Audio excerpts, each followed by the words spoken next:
21h30, madame, monsieur, bonsoir, bienvenue dans le journal, dont voici les titres.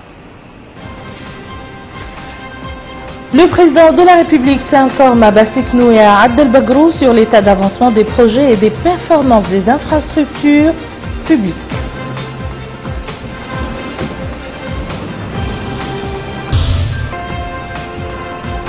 Les populations d'Amourj et de Abdelbagrou réservent au chef de l'État un accueil populaire et chaleureux et expriment leur satisfaction pour les réalisations accomplies. Et le président de la République assure les réfugiés maliens que notre pays continuera à leur apporter le soutien nécessaire jusqu'à leur retour dans leur pays d'origine. Avant le développement de ces titres, nous ouvrons ce journal par le message de félicitations qui suit, adressé donc aujourd'hui par le président de la République, Mohamed El Abdelaziz, à son homologue tunisien Baji Qaïd Essebsi, à l'occasion de la célébration par la Tunisie de sa fête nationale. Dans ce message, le chef de l'État réitère au président tunisien sa volonté d'œuvrer au développement et au renforcement des relations unissant les deux pays frères. Venons maintenant à la visite du président de la République dans le Houd Sharqi. Mohamed El Abdelaziz est arrivé cet après-midi à Amourj, dont les populations lui ont réservé un accueil chaleureux. À son arrivée, le chef de l'État a visité des centres d'intérêt tels que l'école primaire et le centre de santé de cette ville. Nous y reviendrons bien sûr dans nos prochaines éditions avec plus de détails.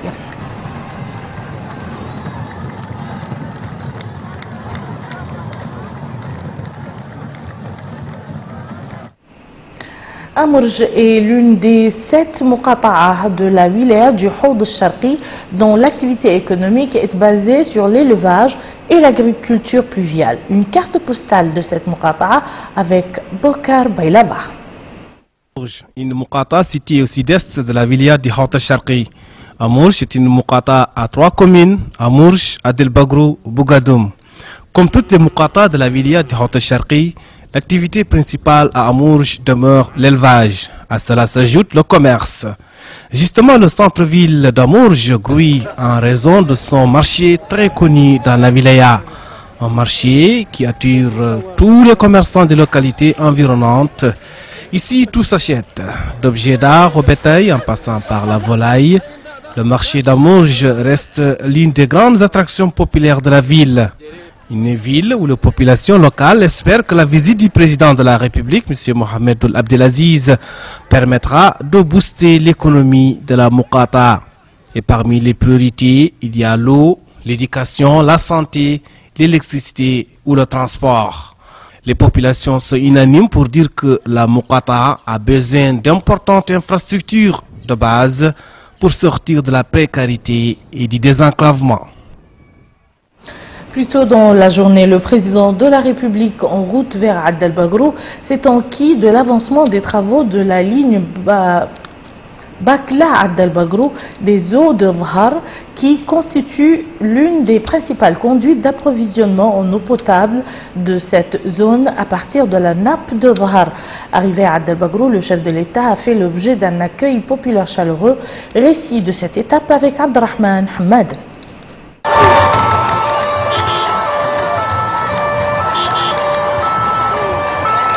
Accueil chaleureux réservé au président de la République, M. Mohamed El Abdelaziz, par les populations d'Abdelbagrou à son arrivée à cet arrondissement relevant de la wilaya du Houd Sharqi. Accueil qui reflète leur reconnaissance et leur satisfaction des réalisations accomplies à l'échelle nationale et au niveau de la wilaya du Houd Sharqi en particulier.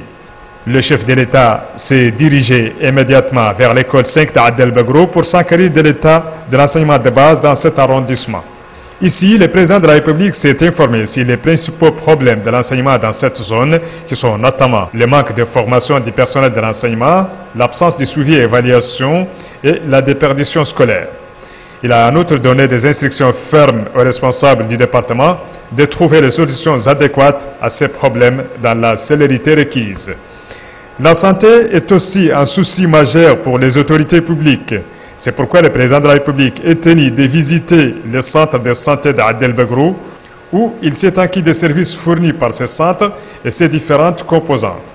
Le centre de santé d'Ad El Bagrou ne dispose pas de services de l'eau et nécessite, selon les responsables, des travaux de réhabilitation et d'extension. Sur son chemin pour Ad El Bagrou, le président de la République, M. Mohamed El Abdelaziz, s'est acquis de l'avancement des travaux de la ligne Bakla Ad El Bagrou de eaux d'Adhar, qui constitue l'une des principales conduites d'approvisionnement en eau potable de cette zone à partir de la nappe d'Adhar. Le chef de l'État s'est informé sur les travaux de forage exécutés par la SNDE et ses partenaires pour le montage de conduites principales des réseaux hydrauliques menant à Ad El Bagrou et Amourj. L'arrondissement d'Ad El Bagrou, relevant de la Muqata'a d'Amourj, est situé au sud-est de la wilaya de Houd al-Sharqi, à 130 km de la ville de Nema. Sa population atteint 50 000 personnes.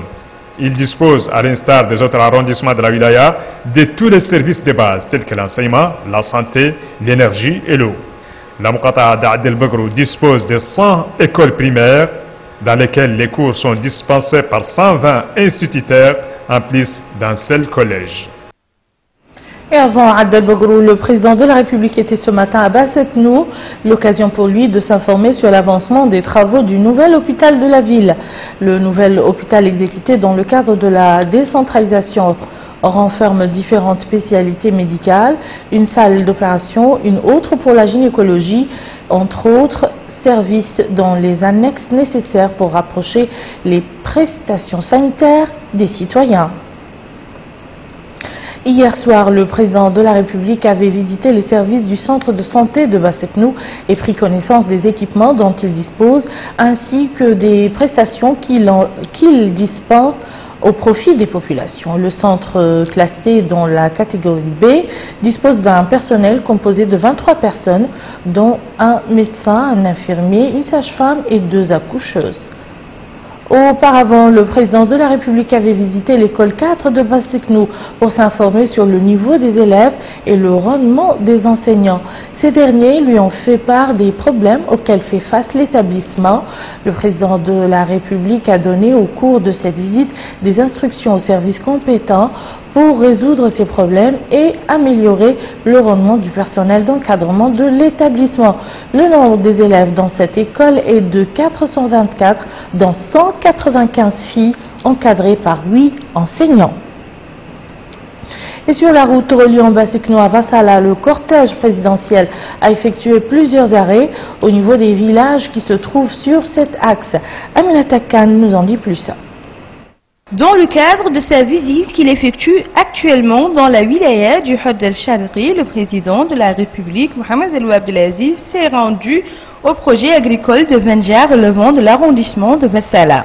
Sur place, le chef de l'État a suivi des explications détaillées présentées par les responsables du projet. Le président de la République, Mohamed El Abdelaziz, a appelé le département concerné par le projet à réaliser au plus vite les réformes nécessaires pour améliorer le train de vie des populations. Le projet Venja englobe une agriculture pluviale, irriguée et maraîchère et permettra l'exploitation des ressources naturelles dans cette zone avec l'aménagement de 4500 hectares, 522 et 15 hectares. Après s'être informé sur le rôle du projet Venja, notamment dans la promotion et l'amélioration des conditions de vie des populations, le président de la République a reçu tout le long du chemin reliant le site de Venja à Kossana des accueils populaires et chaleureux. Arrivé à Kossana, le chef de l'État a visité le centre de santé construit par l'Agence nationale Tadamoun. Sur place, le chef de l'État s'est informé sur les prestations qu'offre ce centre de santé. Mberra, cette localité relevant de la Muqata'a de Bassetnou et dans laquelle se trouvent les réfugiés maliens, était au programme de la visite du président de la République qui a voulu s'informer sur la situation de ces réfugiés auxquels il a promis que notre pays continuera à leur apporter le soutien nécessaire jusqu'à leur retour dans leur pays. Melika Narli. Mberra, camp de réfugiés des frères maliens, symbole de la fraternité et de la générosité auquel le président de la République, M. Mohamed El Abdelaziz, a rendu visite. Visite la première du genre qui a profondément ému les réfugiés maliens qui ont exprimé leur sentiment de satisfaction quant à l'intérêt qu'il leur est porté. Une prise en charge appréciée par les représentants des réfugiés, les représentants des agences des Nations Unies et ceux des institutions humanitaires, au point qu'il cite la Mauritanie en exemple dans ce domaine. Lors de la réunion qu'il a présidée, M. Mohamed Ould Abdelaziz a réitéré l'engagement de la Mauritanie à assumer ses engagements vis-à-vis de nos frères maliens. La Mauritanie restera toujours à vos côtés pour vous aider dans votre mission noble et humanitaire. Les réfugiés maliens sont nos frères, donc ils sont chez eux. Et nous continuerons avec le HCR, avec toutes les organisations internationales et humanitaires, à leur apporter aide et soutien nécessaire. Et j'espère aussi qu'à l'avenir, nous allons pouvoir améliorer cette situation par davantage d'engagement de la part de la communauté internationale pour aider ces populations qui sont dans des situations effectivement assez difficiles, afin d'alléger leurs souffrances. Et nous restons aussi dans l'espoir qu'avec la paix, la situation de ces populations va s'améliorer et qu'elles pourront rentrer volontairement, vivre à côté de leurs frères aussi, chez eux, dans la paix, la sécurité et la stabilité. Une paix et une stabilité que nous souhaitons pour toute notre région, la région du Sahel, que ce soit au Mali, que ce soit au Niger ou en Mauritanie. Donc je vous remercie et vous dis que nous continuerons à être toujours à côté de vous, pour continuer à vous aider, pour mener à bien votre mission, qui est une mission noble et humanitaire. Je vous remercie. Le représentant du commissariat aux droits de l'homme, M. Naji Koman Sangtan, a exprimé ses remerciements au président de la République pour cette visite qui lui a permis d'exprimer son appréciation des conditions d'accueil et de vie des réfugiés. De son côté, le représentant des réfugiés, M. Mohamed Ag Manha, a exprimé ses remerciements au président de la République au nom des réfugiés. Il a demandé également à ce que leurs biens soient préservés et a exprimé son appréciation des conditions de vie des réfugiés. Cette visite du président de la République à Mbera confirme la légendaire hospitalité des populations de Bilad Chinguetti. De passage à Vassala, le président de la République s'est enquis de la situation des éleveurs et des problèmes liés à l'eau potable. Plus de précisions avec Rabia Deda.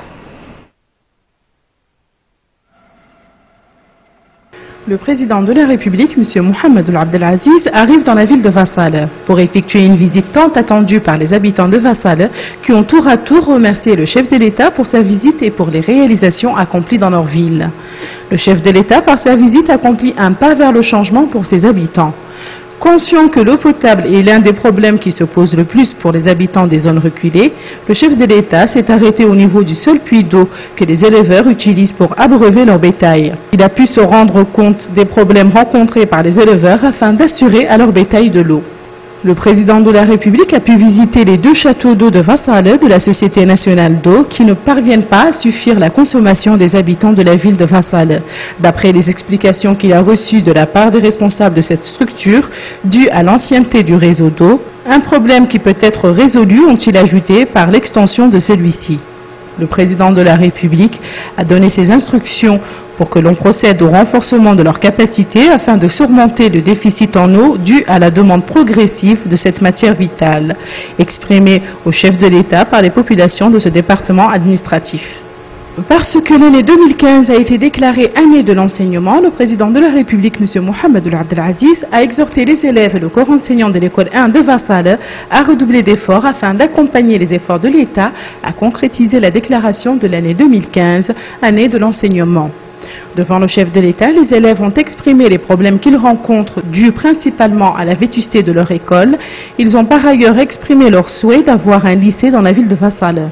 Le centre de santé de Vassala fut aussi l'une des étapes de la visite du président de la République, M. Mohamed Ould Abdelaziz, où il a pu se rendre dans les différentes salles de ce centre. Le chef de l'État a reçu des explications détaillées sur la nature des consultations assurées, qui s'estiment à plus de 90 consultations par jour, et où les médicaments sont distribués gratuitement aux citoyens. Hier, en Beket Lahouach, le président de la République a visité des centres d'intérêt dans ce chef-lieu de la Muqata'a de Dhahar. Le point avec Bakar Baylaba. Beket Lahouach est l'une de toutes dernières Muqata'a à voir le jour.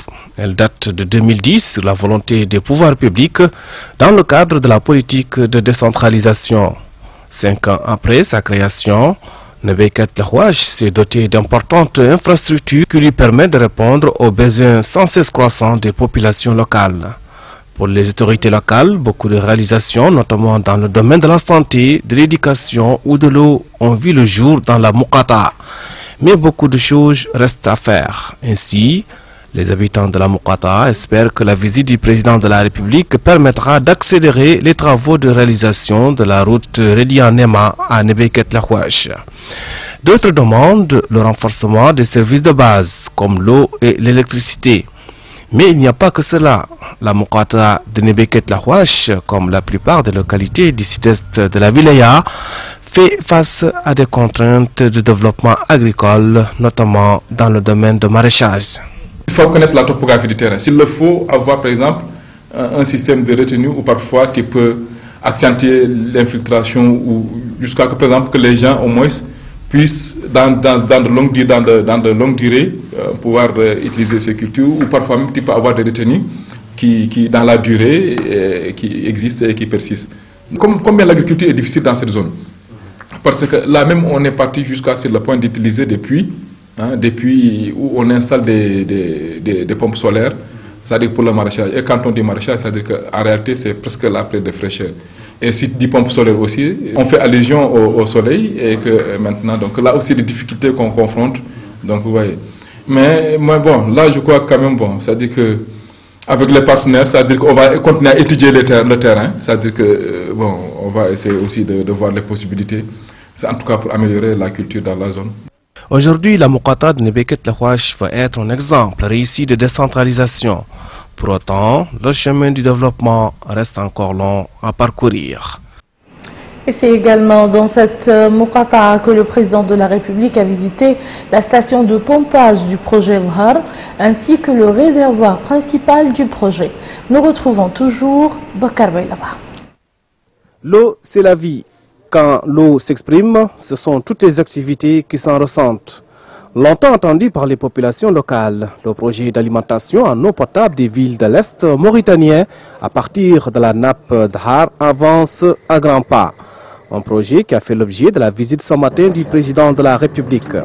Sur place, M. Mohamed Abdelaziz a reçu des explications détaillées sur l'utilisation d'une foreuse de puits appartenant à la Société nationale de forage. Les principales composantes de ce projet consistent en la réalisation de 24 forages pour une capacité de 56 000 mètres cubes par jour. Le coût global du projet est estimé à 38 milliards de guillas. Les travaux en cours d'exécution devraient s'achever en mai 2016. La réalisation de ce projet permettra la satisfaction des besoins à long terme des populations de Nema, Timbera, Adel Bagrou, Amourj, Bangou, Hassietila, Ashmim, ainsi que 56 localités rurales situées sur le parcours de la conduite d'eau. Cette partie, c'est la station de pompage numéro 1, après la SP0, qui est au niveau du champ captant de Ruche. C'est la première station qui refoule l'eau vers Nema. On est dans le lot 5A. Donc cette station, c'est elle qui est la principale qui envoie l'eau à destination de Nema, Timbedra, c'est l'axe nord, et le gravitaire vers les parties Amourj, Adel Bagrou, Amourj, Hassietila et Bangou. Donc cette station est très importante parce que c'est la station centrale, c'est le premier point de transfert de l'eau.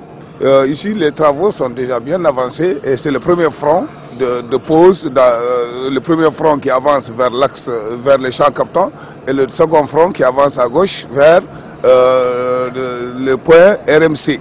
Donc le point Z sur lequel toutes les rencontres de conduite se feront, l'une en gravitaire vers Amourj et l'autre vers Timbedra. En somme, le projet Dhahar permettra d'étancher la soif des populations locales dont la principale activité est le pastoralisme. Le reste de l'actualité nationale est marqué ici à Nouakchott par l'entrevue que le président du Sénat, Mohamed El Hassan Ould El Hadj, a eu cet après-midi avec l'ambassadeur de Russie dans notre pays, son Excellence M. Vladimir Vassilievitch. Les entretiens ont porté sur les relations de coopération entre les deux pays et les moyens de les renforcer dans le domaine parlementaire. Et nous clôturons ce journal par les échos qui nous parviennent de Zouérate, la capitale du Tirs Zamour, toujours sous l'emprise de la grève des travailleurs de la SNIM, connaît une activité syndicale soutenue. Aujourd'hui, la section syndicale régionale de la Confédération mauritanienne des travailleurs qui boycotte la grève a invité les grévistes et la SNIM à entamer des négociations pour mettre terme à cette grève. Abdul Adamabah. La section de la Confédération mauritanienne des travailleurs de Zouérate s'est désolidarisée de la grève entamée il y a de cela plus de mois par les employés de la SNIM. Cette position de la CMT a été exprimée au cours d'un point de presse. La CMT n'a pas participé dans cette grève, c'est seulement parce que cette grève a été déclenchée par un seul groupe, donc c'était raison de ne pas participer. Et en plus de ça, nous n'étions pas convaincus du tout que cette grève, que c'est la solution pour résoudre les problèmes des travailleurs, et qu'on a toujours résolu nos problèmes par le dialogue, et c'est le moyen actuel pour résoudre les problèmes, et c'est le moyen civilisé aussi. Donc on croyait toujours qu'il fallait se mettre autour de table pour pouvoir discuter, pour pouvoir résoudre ces problèmes des travailleurs. Cette problématique de Zouérate peut pas aller plus loin que ça. Pour cette raison, on doit y participer positivement pour les résoudre. Et je vous dis que la CMT, elle ne va pas gagner aucun effort pour la résolution de ce problème. On a des propositions pour mettre fin à cette situation. Et on dit que toutes les parties doivent s'approcher pour pouvoir trouver des points qui vont permettre à mettre fin à ce problème. Du côté des employés, le discours reste le même. Ils campent sur leur position, même s'ils réaffirment leur disponibilité pour un dialogue. Nous, les grévistes, nous sommes actuellement à notre 49e journée. Et on a toujours demandé à l'entreprise que nous sommes disponibles au dialogue. Et qu'on a dit qu'on ne peut pas régler ce problème. On ne peut pas aller en avant tant qu'il n'y a pas eu le dialogue. Et le fait qu'on accepte qu'il y ait des intermédiaires entre nous avec quelqu'un d'autre, je crois que ça ne devait pas être. Aujourd'hui, c'est un problème purement SNIM. Il ne peut être réglé que par les gens de la SNIM. Donc nous, les délégués, je réaffirme encore une fois de plus notre disponibilité d'aller vers le dialogue, d'aller vers la discussion pour essayer de débloquer cette situation qui n'est ni l'intérêt des travailleurs, qui n'est ni l'intérêt de la SNIM. Cette crise entre la SNIM et les grévistes persiste au moment où l'opinion publique et les bonnes volontés qui ont pris leur bâton de pèlerin prêchent pour une résolution dans les plus brefs délais de cette crise. Et voilà qui met fin à cette édition. Je vous en rappelle les principales informations. Le président de la République s'informe à Basseknou et à Abdel Bagrou sur l'état d'avancement des projets et des performances des infrastructures publiques.